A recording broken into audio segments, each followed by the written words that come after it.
Bonjour, aujourd'hui on va essayer de répondre aux questions. D'accord, la première question. Qui sont les personnages par l'image? La réponse. Les personnages représentés par l'image sont le grand-père, la grand-mère et ses deux petits-enfants. La deuxième question. Où se trouvent ces personnages?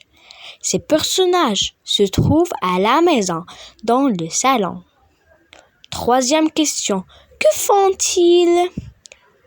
Ils regardent la télévision et écoutent le discours de la marche verte. Quatrième question. De quel événement s'agit-il? Il s'agit de la marche verte. Cinquième question. De quoi parlent les personnages? La cinquième question. De quoi parlent les personnages? Les personnages parlent de la marche verte. D'accord.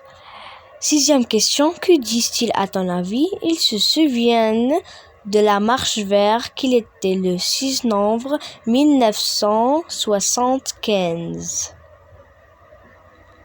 Maintenant, je retiens. Je vais lire.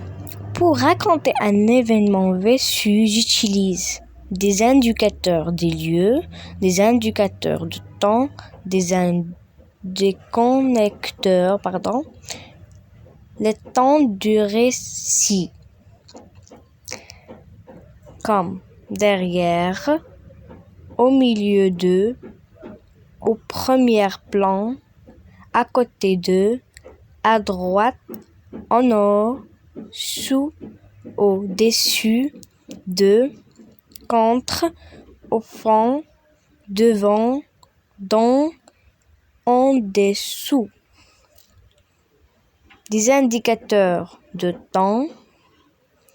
Il y a, depuis, dans, pendant, à partir, de, pour, en, puis, le, mois, l'année.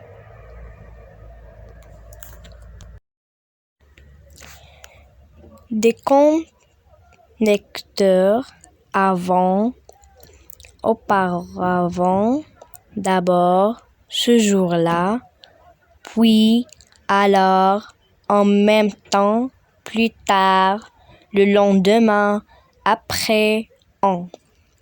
Le temps du récit. Le passé composé, l'imparfait. Je m'exprime. J'ai assisté à un événement citoyen en t'aidant des deux images. Raconte ce que tu as vu. Moi, j'ai écrit une simple comme cette année, j'ai assisté aux élections qui se déroulaient dans notre ville. Je suis allée avec mon père au bureau de vote afin que mon père puisse voter sur la personne choisie. Vraiment, j'ai vécu un événement citoyen qui ne se répète pas chaque année.